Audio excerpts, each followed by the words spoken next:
नमस्कार, मैं विक्रम सिंह नेगी आप लोगों के साथ एक बार फिर से। आज हम आपको बताने वाले हैं कि माइक्रो टीचिंग में जो फ़ाइल बनती है वो फ़ाइल कैसे बनाएं।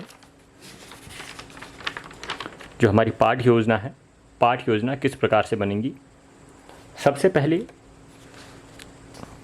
हमें पीडीएफ ले लेना है, पीडीएफ का प्रिंट कर लेना है।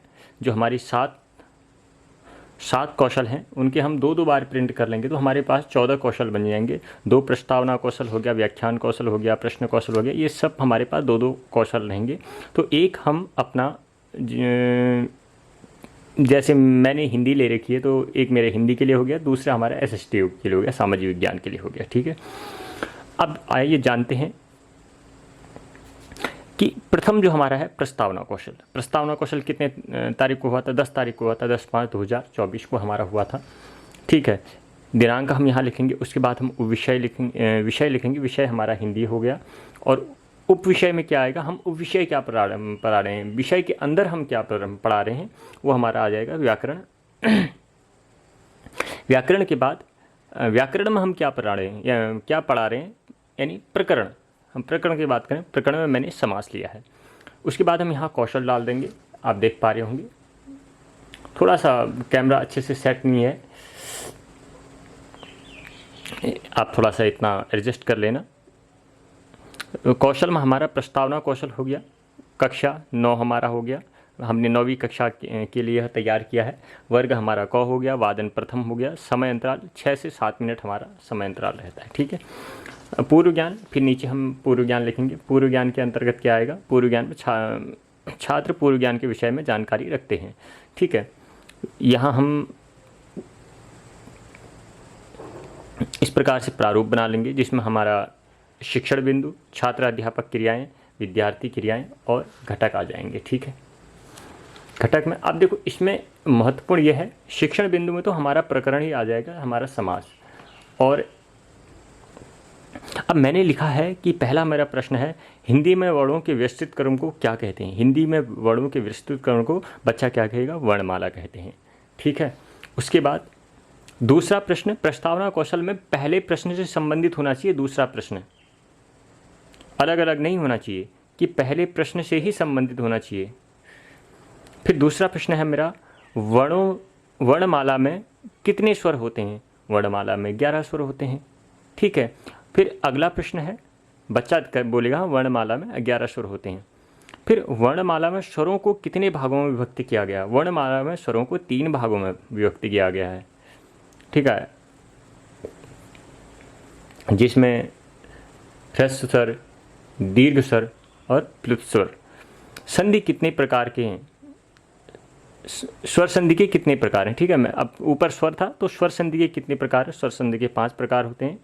फिर जो अंतिम प्रश्न होगा हमारा 5वां प्रश्न, वो समस्यात्मक होगा।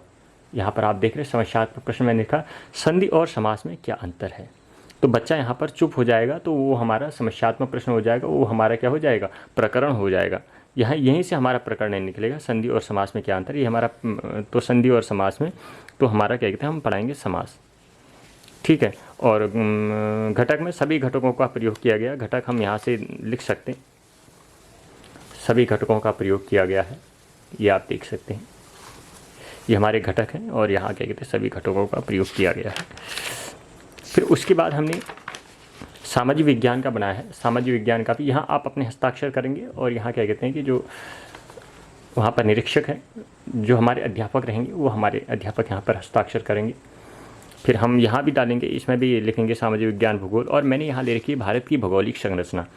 ठीक है, वही है, प्रस्तावना कौशल ही है, कौशल प्रस्तावना कौशल है, ऊपर से वही है, छात्र मतलब जानकारी रखते हैं। शिक्षण बिंदु भारत की भौगोलिक संरचना, ये भी संबंधित है। मैंने लिखा है सौरमंडल का सर्वाधिक चमकने वाला तारा कौन सा है। पहले सरल प्रश्न है, सरल से हमें कठिन की ओर जाना है। सौरमंडल का सर्वाधिक चमकने वाला तारा कौन सा है, सूर्य है।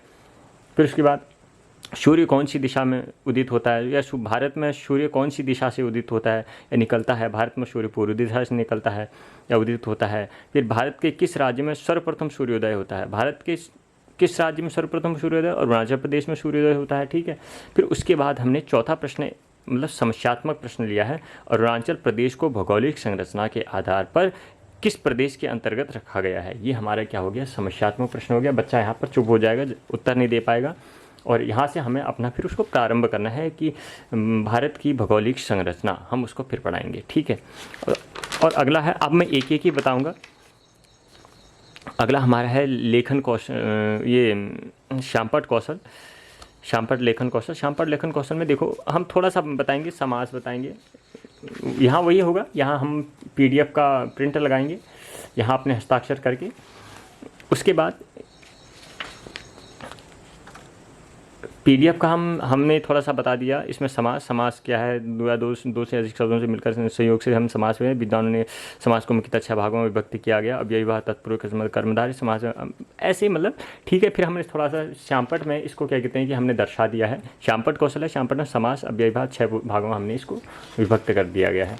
ठीक उसी प्रकार से हम ये भी वही है, मैंने यहाँ हिमालय पर्वतीय प्रदेश, उत्तर का विशाल बंदा, प्रायद्वीपीय पठार, सागरीय तटवर्ती द्वीपीय समूह और मरुस्थलीय क्षेत्र, 6 भागों में इसको भी मैंने विभाजित कर दिया है। और फिर अगला है हिंदी का, तो हमारा प्रश्न कौशल आ गया। इसमें हम क्या कहते हैं कि पहले थोड़ा सा बताएंगे, व्याख्या करेंगे, उसके बाद हम अपने प्रश्न पूछेंगे। व्याख्या में हमने समास का शाब्दिक अर्थ, संक्षिप्तीकरण या संक्षेपण है जो 2 या 2 शब्दों से मिलकर बना, समधन, आस, समास, इस प्रकार से हमने लिखा है ऊपर से। फिर हम प्रश्न पूछेंगे बच्चों क्या आप जानते हैं समास के कितने भेद हैं। बच्चे बताएंगे समास के, सर समास के 6 भेद हैं। उसके बाद फिर समास किन 2 शब्दों से मिलकर बना है। समास समधन आस शब्द से मिलकर बना है। उसके बाद समास में आस शब्द का अर्थ क्या है। समास में आस शब्द का अर्थ बैठना होता है, ठीक है। ये हमने 3 प्रश्न पूछे और बच्चे ने इसके जवाब दिए। छात्र अध्यापक क्रियाएं, बाकी प्रारूप वैसा ही रहेगा जैसा हमने बनाया था। शिक्षण बिंदु हो गया, शिक्षण बिंदु में समास में लिखा। आप यहाँ पर टॉपिक बदल भी सकते हैं, जरूरी नहीं कि आप समास ही लिखें, संधि भी लिख सकते हैं आप। मैंने, क्योंकि मेरे पास एक बड़ा विषय था, तो विस्तृत विषय था, तो मैंने उसी के इर्द गिर्द सारा क्या कहते हैं कि इसको निपटा दिया है, अपना कार्य कर लिया। फिर यहाँ मैंने वही सामाजिक विज्ञान, दाहिने वाले पृष्ठ में क्या कहते हैं कि हम हिंदी एक बार सामाजिक विज्ञान का ले लेंगे, एक बार बोलेंगे। ये हमारा छठे क्या कहते हैं कि वो है प्रश्न कौशल। इसमें भी प्रश्न कौशल यही किया है, बात वही है जो हमने हिंदी में किया। इसमें भारत के किसी एक द्वीप समूह का नाम बताया। लक्षद्वीप भारत का कोई एक द्वीप समूह है। भारत एक विशाल क्या है, भारत एक विशाल उपमहाद्वीप है। बच्चा ऐसे जवाब देगा, भारत उत्तर में किस पर्वतमाला से घिरा है। भारत उत्तर में हिमालय पर्वतमाला से घिरा है, ठीक है। इस प्रकार से हम प्रश्न कौशल, ये हमारा पूर्ण हो गया। अब आ गया पुनर्वलन कौशल। पुनर्वलन कौशल में हम क्या करेंगे, बच्चों से प्रश्न पूछेंगे और बच्चा उसका उत्तर देगा तो हम उसकी प्रशंसा करेंगे। उत्तम, वाह, बहुत अच्छे। तो मैंने लिखा 2 शब्दों के संयोग से बनने वाले शब्द, 2 या 2 से अधिक शब्दों के संयोग से बनने वाले शब्दों को क्या कहते हैं। बच्चा बोलेगा 2 या 2 शब्दों के संयोग से बनने वाले शब्दों को समास कहते हैं। 2 शब्दों या 2 से अधिक शब्दों के संयोग से बनने वाले शब्दों को समास कहते हैं। तो हम कहेंगे उत्तम, प्रशंसा योग्य। फिर जिसके दोनों पद प्रधान हो उसे कौन सा समास कहेंगे। जिसके दोनों पद प्रधान हो या समान हो उसे हम क्या कहते हैं कि द्वंद्व समास कहेंगे, ठीक है। उसके बाद बहुत अच्छे, चौराहा शब्द में कौन सा समास है। चौराहा शब्द में द्विगु समास है। जिस पद, मतलब ये छात्र अध्यापक पढ़ाएंगे किनको, छोटे बच्चों को। जैसे मैंने ये कक्षा 10 के लिए बनाया है, और उसके बाद क्या कहते हैं 6 से 7 मिनट हमारा रहता है, ठीक है। इस प्रकार से हम इसमें भी 4 प्रश्न ले लेंगे। इसमें ज़रूरी नहीं कि आप क्या कहते हैं कि सिर्फ एक दूसरे से संबंधित प्रश्न क्या कहते हैं पहले में होने चाहिए, बाकी आप यहाँ से ऊपर नीचे प्रश्न कर सकते हैं। इसमें कोई ऐसी बंदिश नहीं है, ठीक है। फिर उसके बाद हमारा पुनर्वलन कौशल है। पुनर्वलन कौशल में बात वही है, क्या कहते हैं कि हमने ये भूगोल का कर लिया, इसमें भी शाबाश करना है। उसमें बच्चे के प्रश्न है। व्याख्यान कौशल में हमने व्याख्या करनी है, एक चीज़ को हमने व्याख्या कर देनी है। उसके बाद विद्यार्थी ध्यानपूर्वक सुनेंगे और उसके बाद कुछ नहीं करना है। विद्यार्थी इसको ध्यानपूर्वक सुनेंगे और सभी घटकों का प्रयोग किया गया है घटक में। उसके बाद हमारा आता है व्याख्यान कौशल, ये भी व्याख्यान कौशल है। अब प्रदर्शन कौशल में हम अपना प्रदर्शन करेंगे कि हमने क्या कर रखा है। हम थोड़ा क्या कहते हैं कि शिक्षण बिंदु में मैंने समास से ले रखा है, ठीक है। छात्र अध्यापक क्रियाएं और विद्यार्थी क्रियाएं घटक छात्र, हमने यहाँ पर समास के बारे में स्पष्टीकरण दिया है।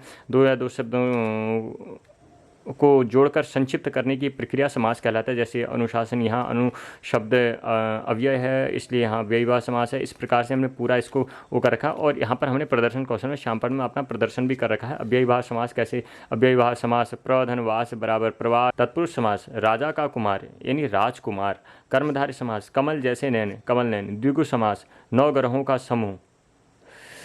द्विगु समास में क्या आएगा, 9 ग्रहों का समूह यानी 9 ग्रह। द्वंद्व समास में माता और पिता यानी माता पिता। बहुव्रीहि समास में नीला है कंठ जिसका महादेव यानी, ठीक है। उसके बाद अगला है प्रदर्शन कौशल हमारा हो गया।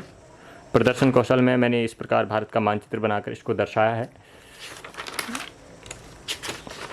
अंतिम है उद्दीपन परिवर्तन कौशल। उद्दीपन परिवर्तन कौशल में हम समास मैंने, ठीक है, शिक्षण बिंदु में समास डाल दिया और उसके बाद व्याख्या कर दी है, वाक्यांश को संक्षिप्त करने जो भी है समास कहलाता। उसके बाद हमने प्रश्न पूछ लिए नीचे। प्रश्न क्या पूछे, आइए आप देखिए।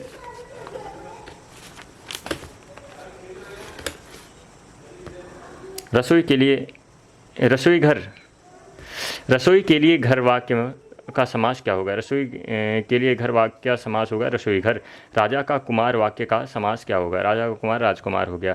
4 भुजाओं वाला वाक्य का समास क्या होगा, 4 भुजाओं वाला वाक्य या 4 भुजाओं वाले वाक्य का समास क्या होगा, 4 भुजाओं वाले वाक्य का समास होगा चतुर्भुज। इस प्रकार से हमारा सूक्ष्म शिक्षण समाप्त होता है और यहाँ आप यहाँ से उतार के यहाँ लिख सकते हैं, ठीक है। इसी के साथ जय हिंद जय भारत।